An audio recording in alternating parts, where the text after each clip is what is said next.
What's up, you guys? My name is Evan. Welcome to my YouTube channel. Today in this video, I'm going to be talking about victim mentality, how we can develop a victim mentality, and also how we can transcend it. So I'm going to be dissecting this mental state a little bit for you guys today. Hopefully you can take something from this video. If you like this content, please subscribe to my channel, give this video a thumbs up. And yeah, stay tuned for more because I'm going to be coming out with more content.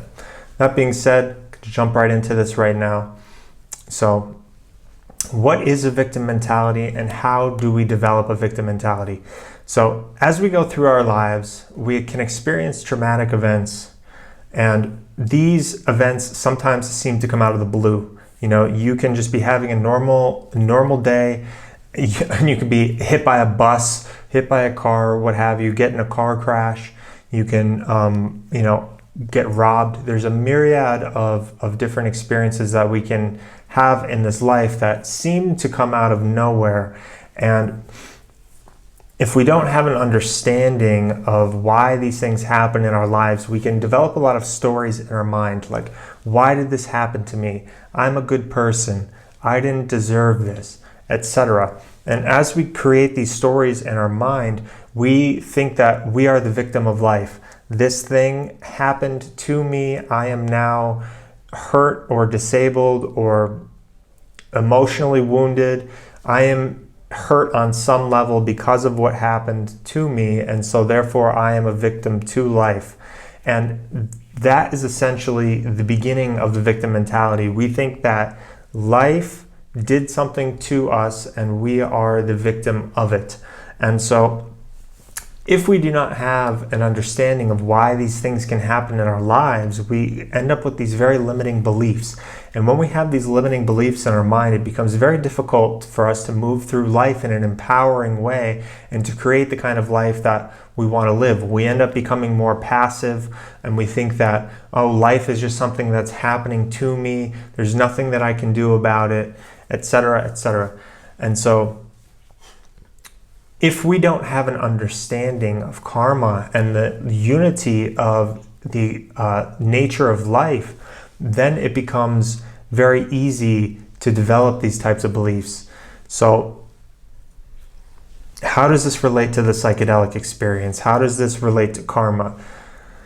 So the psychedelic experience, at least when I go into the psychedelic experience, there is a very palpable sense of oneness. Like the universe is one organism. It's one giant unity.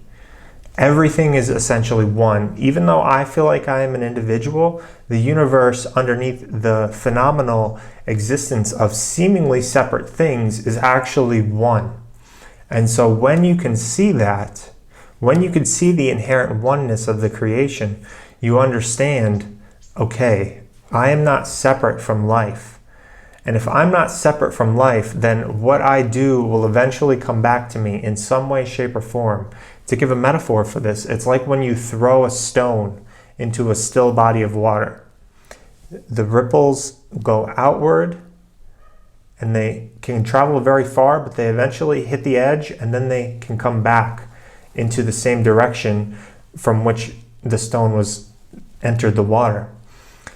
Life is very much similar to this. Everything that we put out there into life eventually comes back to us. And this is the simplest explanation that I can give for karma, and for understanding why these events happen to us. You know, we are essentially spiritual beings, and we can have many lifetimes. And so these negative events that we experience in this lifetime seem to come out of nowhere because we have forgotten our past lives. We have forgotten the things that we have done in the past that may warrant these things coming back to us. You know, in one of your past lives, you may have been a robber or a mugger, and you went out and you robbed people and stole their money and their valuables and hurt people.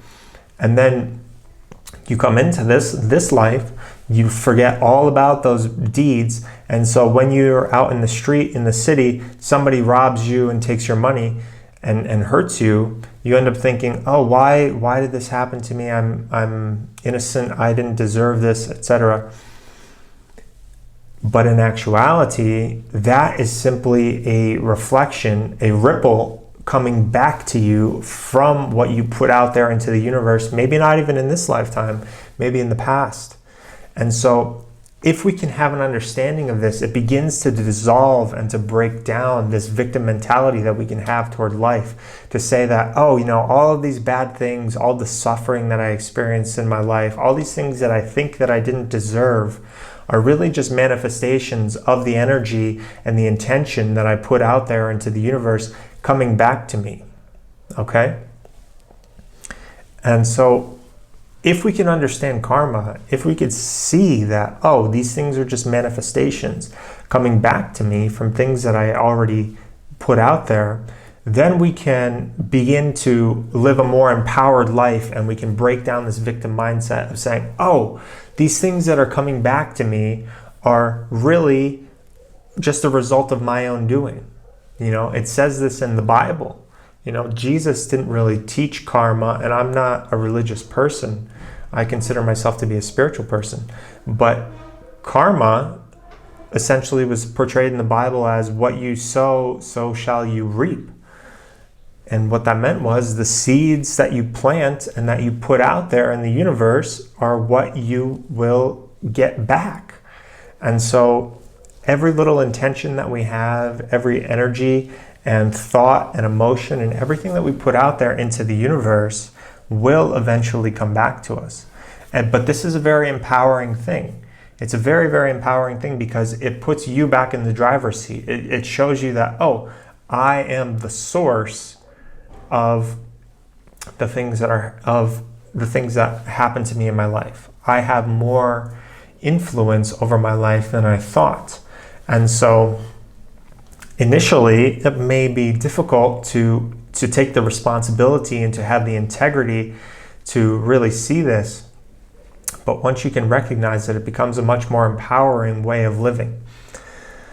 And so this relates to the psychedelic experience because, as I said a little bit earlier in the video, there is an inherent oneness to the universe. And when we take psychedelic experiences, we become more in tune with this oneness. We can see beyond the veil of our perception to see that, oh, actually life is one big unity. Everything is one. Everything is one big organism.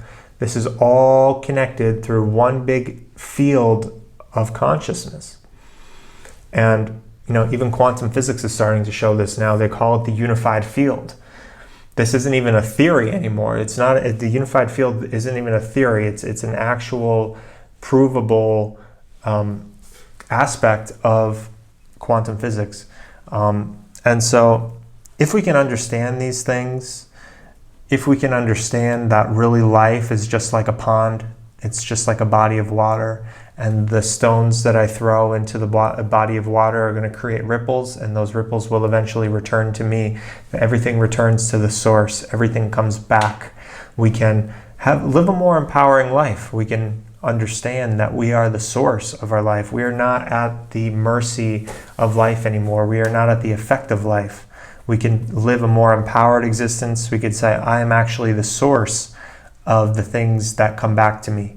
And so I need to put out healthier vibrations. I need to heal myself so that I can put more loving and pure intentions out there into the world. So yeah, hope this video helped you guys. If you like it, please give it a thumbs up, subscribe to my channel, and stay tuned for more content like this. Hope you have a great rest of your day. Peace.